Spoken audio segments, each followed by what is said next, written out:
Hey you guys, hello and welcome. Hope you guys are all doing really well. I want to make a video on strawberries. So there's so much information on strawberries. There's such an easy but also complicated plant because there's just so many different varieties. But I'm just gonna make a very general video on strawberries just because they're so common and I feel like I need that on this channel.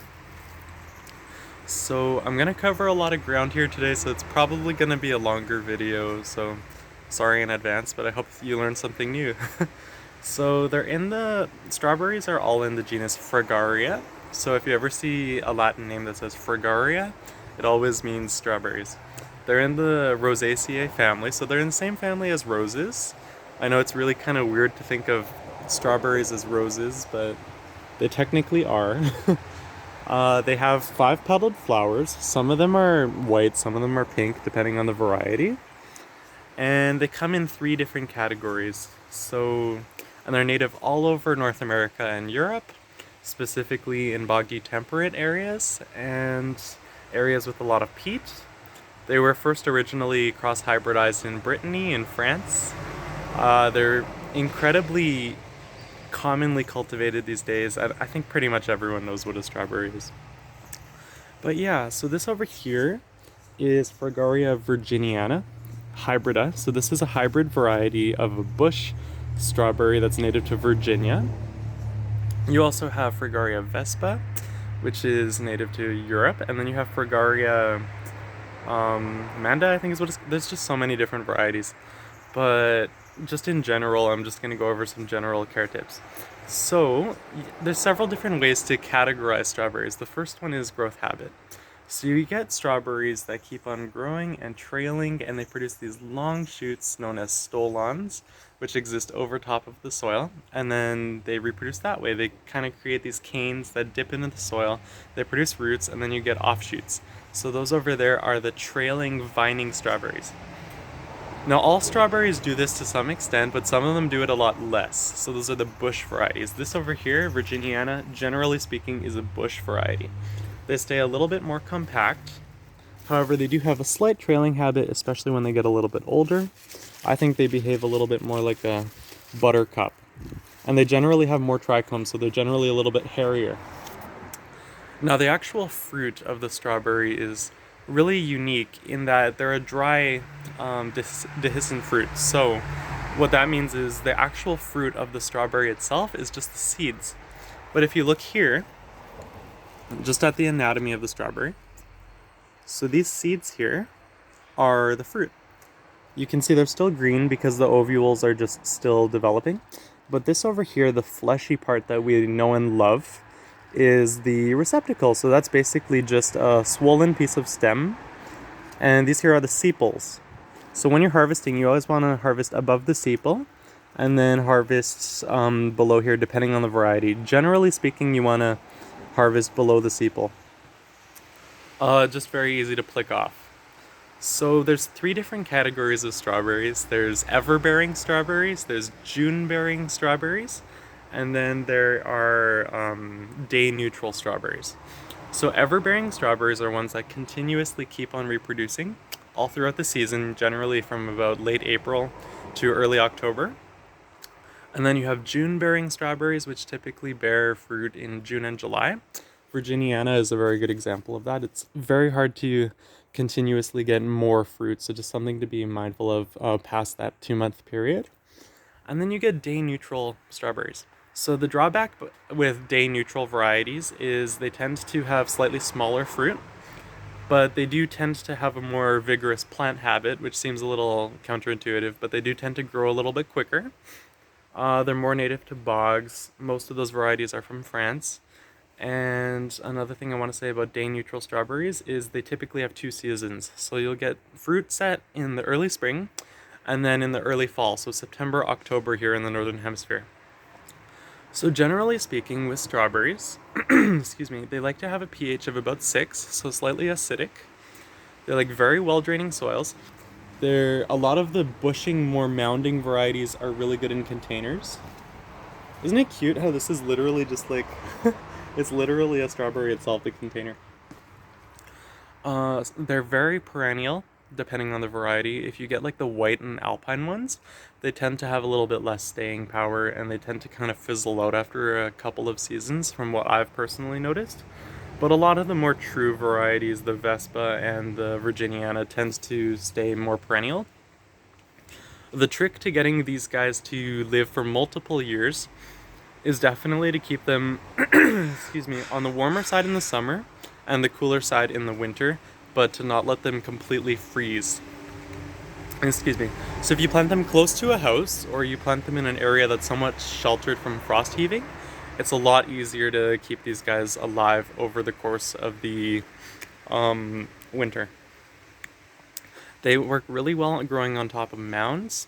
They like more exposed areas. They don't like to be overcrowded by other plants. Full sun.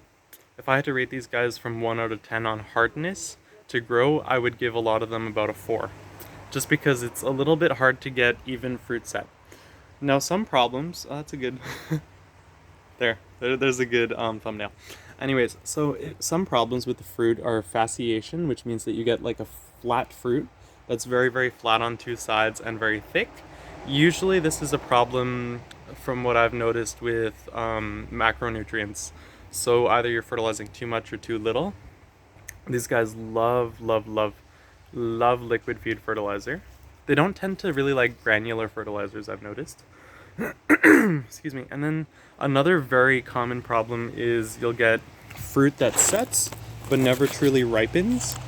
This is generally speaking caused by not enough light, and it's generally also can be caused by the presence of aphids. So that can be a telltale sign that you have an aphid infestation. These guys are very susceptible to aphids, so that's another thing just to keep in mind. Another problem a lot of people will have with these guys is yellow leaves. I have a few yellow leaves here. This is because of underwatering, and also sometimes as the plant matures, it'll just naturally lose some of its bottom leaves as it grows. Isn't that a beautiful clump? Excuse me. So another thing is some varieties will have flowers that are above the canopy and some will have them below. And the ones that are below, you really have to worry about slugs because they do tend to get to the flowers before they produce fruit.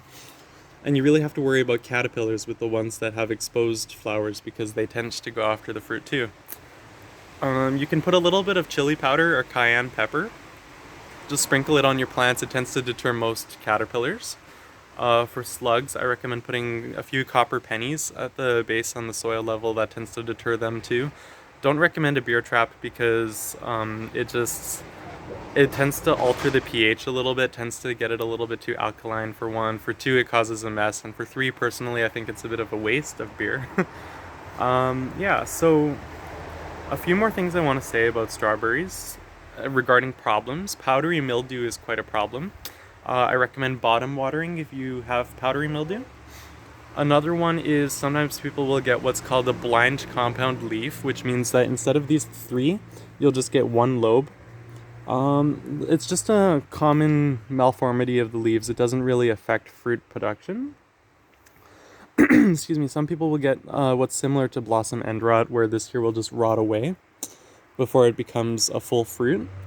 Highly recommend that you reduce humidity if you can. Keep it in a drier location. Generally speaking, that's because they're a little bit too wet. And when replanting, or say for example you bought a new strawberry from the store, you're definitely going to want to make sure that the main growing point is above the soil level. So what I mean is this here, this growing point where you see the tiny little leaves coming up is above the soil level. Because if it's not, you tend to run the risk of just completely rotting your plant, and then it goes kind of sooty black colored and then it dies, so you don't want that.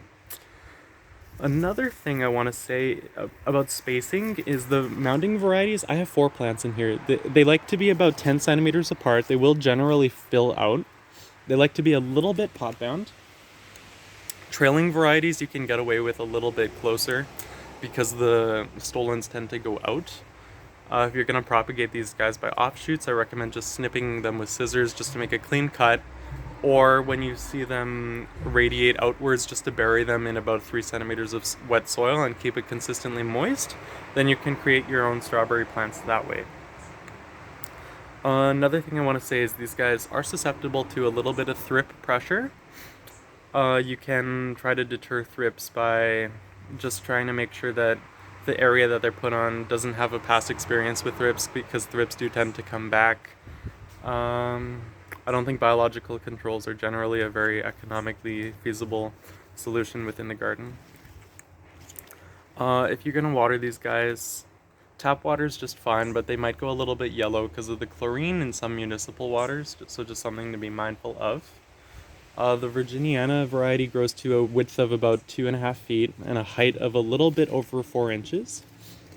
Some of them you can train up trellises and stuff too, which is really cool.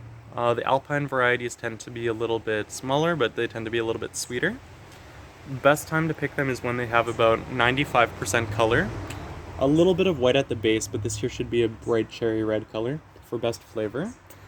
For the Alpine and white varieties, you want to wait till they get a little bit cream, almost yellow, right on the base of the fruit. So those are kind of my basics on growing strawberries. I hope this was informative. Had a lot to say. Maybe I'll make a harvesting video later, but those are strawberries. Yeah, I think it's a beautiful plant. Yeah, so stay blessed.